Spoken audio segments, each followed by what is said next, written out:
आज मैं आपको दिखाऊंगी जर्मनी के एक छोटे से विलेज में अपनी रोज़मर्रा ज़िंदगी। अच्छा, कुछ लोग समझते हैं कि यूरोप की लाइफ बहुत आसान होती है, लेकिन घर के काम हर जगह घर के काम ही होते हैं। अस्सलाम वालेकुम। अच्छा, सुबह का जो वक्त होता है ना, वो मेरे लिए बहुत मसरूफ़ होता है क्योंकि सुबह सुबह खाना बनाना, फिर अमायरा को खिलाना, उसको तैयार करना, किंडरगार्टन भेजना और न्यू बॉर्न के साथ ये वाली रूटीन आपकी और ज़्यादा मसरूफ़ हो जाती है। और अभी तो जस्ट मैं उसे भेज रही हूँ, कुछ दिनों के बाद रूटीन स्टार्ट होगी प्रॉपर कि मैंने खुद ही छोड़ने जाना है, खुद ही लेके आना है। जर्मनी विलेज की सबसे खास बात यहाँ का सुकून है। जब भी मुझे टाइम मिलता है मैं इसकी खूबसूरती देखने के लिए कभी बाहर निकल जाती हूँ और कभी घर में ही खड़े होकर इधर उधर से देखती रहती हूँ। अब करते हैं लंच की तैयारी। अच्छा, आज मैं लंच में बना रही थी बिरयानी, जो कि हमें खुद ने ही खानी थी, मतलब हमें खुद भी खानी थी और अमायरा के किंडरगार्टन भेजनी थी उसकी एक टीचर के लिए। दोनों दफ़ा किंडरगार्टन पार्टी में मैं अपनी देसी डिशेस ही बनाकर लेके गई। कुछ को पकोड़े बहुत पसंद आए, कुछ को खीर और कुछ को बिरयानी।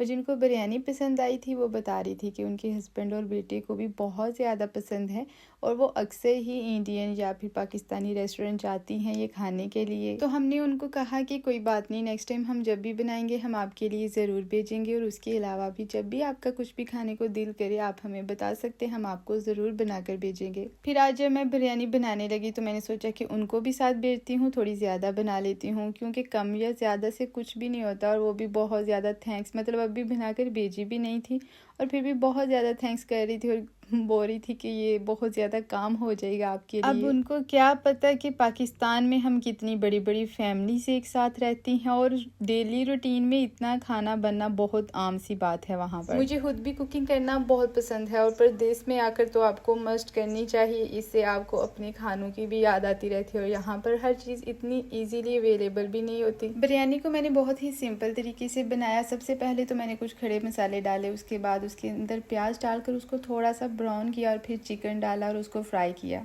फिर टमाटर, ग्रीन चिली और कुछ बेसिक मसाले डाले। अच्छा, बिरयानी में बिरयानी मसाले के साथ साल्ट और थोड़ी सी चिली डाल लेना तो उसके साथ ही टेस्ट बहुत मज़े का आता है। मेरे साथ साथ आपको चिड़िया की आवाज़ भी आ रही होगी, बस ऐसी ही आवाज़ें सारा दिन आती रहती हैं, इतनी मज़े मज़े की। और ये एक छोटा सा मिनी सा पार्सल मैंने रिसीव किया था। ये 3-4 चीज़ें मैंने तीमों से जस्ट ऐसे ही ऑर्डर कर ली। ग्लासेस मुझे इतने पसंद आए और इतनी अच्छी इनकी क्वालिटी थी और ग्लासेस की वजह से ही बाकी 2 चीज़ें भी मैंने ऑर्डर की थी। टमाटर और मसाले डालने के बाद मैंने इसको दम पर रख दिया था ताकि चिकन थोड़ा सा गल जाए। और अब इसकी करूँगी मैं बुनाई, और बुनाई करने के बाद इसका होगा लास्ट स्टेप। अच्छा, बाकी सारी जो बिरयानी है ना, जो भी है हैदराबादी, कराची बिरयानी, दम पुख्त बिरयानी और कोई भी बिरयानी हो जाए, उन सब की बात अलग, लेकिन ये जो बिरयानी है ना, जिसको हम बहुत ही सिंपल तरीके से बनाते हैं, इसका टेस्ट कुछ अलग ही होता है। और किस किस को ये वाली बिरयानी पसंद है। अच्छा, एक और बात है, शुक्र है कि यहाँ पर सारे इंग्रेडिएंट्स मिल जाते हैं जो भी हमें चाहिए होते हैं। हाँ, कुछ चीज़ों के लिए थोड़ी सी मेहनत करनी पड़ती है, लेकिन ये भी गनीमत है कि हमें इतनी सारी चीज़ें इतनी आसानी से मिल जाती हैं। अगर ये ना मिलती तो यहाँ पर सरवाइव करना मुश्किल हो जाता उन लोगों के लिए जिनको खाना पीना बहुत ज़्यादा पसंद है। मुझे खुद ही खाने का बहुत ज़्यादा शौक है। कम से कम इनके खाने तो खाने से रहे, क्योंकि वो तो बिल्कुल ही फीके से होते हैं, जस्ट बॉयल करके ये खाने बैठ जाते हैं। एक ट्रे मैंने किंडरगार्टन बेचने के लिए तैयार किया और इस दफ़ा मुझे ये डाउट नहीं था कि उनको पसंद आएगी या नहीं, क्योंकि मुझे पता है कि उनको पसंद आएगी। एक और पार्सल रिसीव कर लिया था मैंने आपको बताया था ना कि छोटे छोटे पार्सल जो है ना इस दफ़ा काफ़ी ज़्यादा आने वाले हैं, क्योंकि मैंने कुछ चीज़ें ऑर्डर की थी तो वो अलग अलग जगह से आनी है, कुछ जर्मनी से आनी है, तो हर जगह से ना अलग अलग पार्सल ही आएगा। ये मायरा के बेड के लिए वाटरप्रूफ फिटी शीट मैंने ऑर्डर की थी हमारे बेड पर, तो काफ़ी देर से थी, लेकिन मैंने सोचा कि मायरा के बेड के लिए भी ऑर्डर कर लूँ। कभी कोई चीज़ गिर जाती है तो फिर बहुत ज़्यादा मैस फैल जाता है। रेस्ट करने के लिए बैठी तो मेरी नज़र सामने पड़ी, इतनी मज़े की धूप आ रही थी और वो बहुत ही मज़े का लग रहा था और मैं बस उसी टाइम उसको रिकॉर्ड करना स्टार्ट हो गई। अच्छा, ये वही बेड शीट है जो कि आपने लास्ट व्लॉग में देखी थी। मैंने बताया था कि मैं इसको थोड़ा सा सेटमेंट करूँगी, लेकिन इसको सेट करते हुए बहुत ज़्यादा प्रॉब्लम हुई। पहले तो आपिश ही तंग कर रही थी, मैं उसको पास लेकर आई कि चलो ये मुझे देखती रहेगी तो थोड़ी सी खामोश रहेगी, लेकिन इसके बावजूद वो खामोश नहीं हुई। उसको मैंने फिर सुलाया और उसके बाद फिर से इसकी तरफ आ गई। और एक मसला ये भी था कि इसका जो प्रिंट है ना वो सेम नहीं था, फ्रंट साइड पर डिफरेंट था और बैक साइड पर बिल्कुल ही सिंपल था, इसलिए इसको डिज़ाइन करते वक्त, स्टिच करते वक्त मुझे काफ़ी ज़्यादा टाइम लगा। सुई में धागा डालते ही इतना टाइम लग गया कि अब बाकी का काम क्या करना है, इतना ज़्यादा मुझे टाइम कभी भी नहीं लगा, मुझे लग रहा था कि शायद अब मेरी नज़र थोड़ी सी ख़राब हो गई है। अच्छा, यहाँ पर ना स्टिचिंग बहुत ज़्यादा एक्सपेंसिव है। अगर आपने थोड़ा सा भी काम करवाना है तो अच्छे खासे पैसे आपके चले जाते हैं।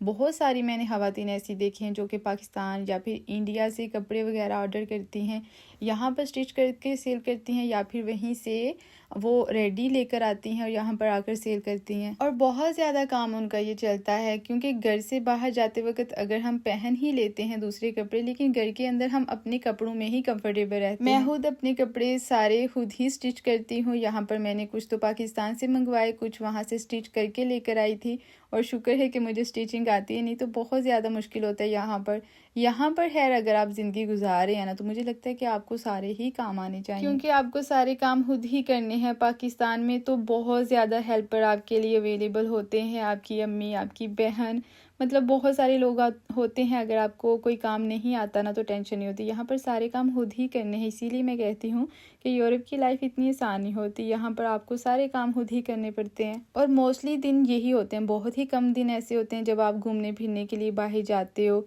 थोड़ा सा इंजॉय कर पाते हो। मोस्टली यही होता है कि आपका सुबह से लेके शाम तक घर का काम ही ख़त्म नहीं होता। ये हमारी ही हिम्मत होती है जो कि घर के इतने सारे काम निपटा कर, बाहर के भी सारे काम निपटा कर अपने लिए थोड़ा सा टाइम निकाल लेते हैं कि चलो अब थोड़े से घूम फिर लेते हैं। आलू पालक की ये वाली रेसिपी जो है ना, ये मेरी अम्मी की रेसिपी है। उन्होंने एक दफ़ा बनाई थी, उन्होंने आलू की जगह पर चिकन यूज़ किया था और इतने मज़े का टेस्ट आया था। इसके पीछे भी एक कहानी है जो कि मैं आपको बताती हूँ। ये बहुत पुरानी बात है, मतलब तब मेरी शादी भी नहीं हुई थी, हम घर का कुछ काम करवा रही थी, तो घर में जो आदमी काम कर रहे थे उनके लिए खाना बनाना था।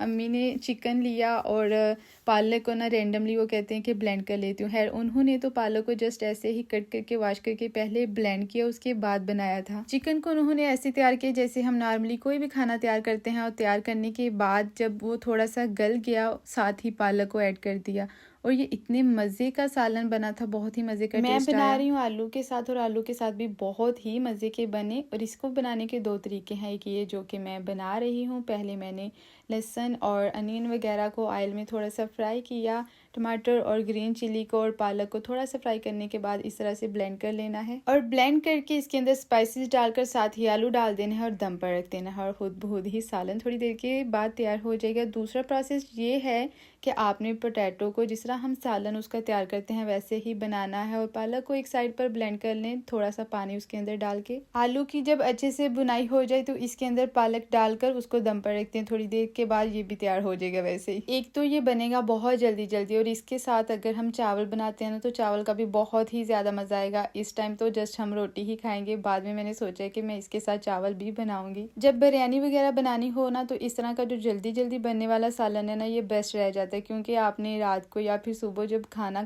मतलब रोटी खानी है ना, तो उसके साथ सालन की ज़रूरत होती है। इसलिए जब बिरयानी बनती है तो साथ सालन भी बनता है। नेक्स्ट टाइम आप इसको ट्राई करना, आई होप कि आपको पसंद आएगा। ये थी मेरी आज की जर्मनी के विलेज में कुकिंग। आप मुझे कमेंट में ज़रूर बताएं कि आप कहाँ से वीडियो देख रहे हैं और आपको जर्मनी की ज़िंदगी का कौन सा हिस्सा सबसे ज़्यादा इंटरेस्टिंग लगता है। वीडियो अगर पसंद आए तो लाइक और चैनल को सब्सक्राइब करना मत भूलना। अपना बहुत सारा ख्याल रखना, मुझे भी दुआ में याद रखना। मिलते हैं नेक्स्ट वीडियो में। अल्लाह हाफिज़।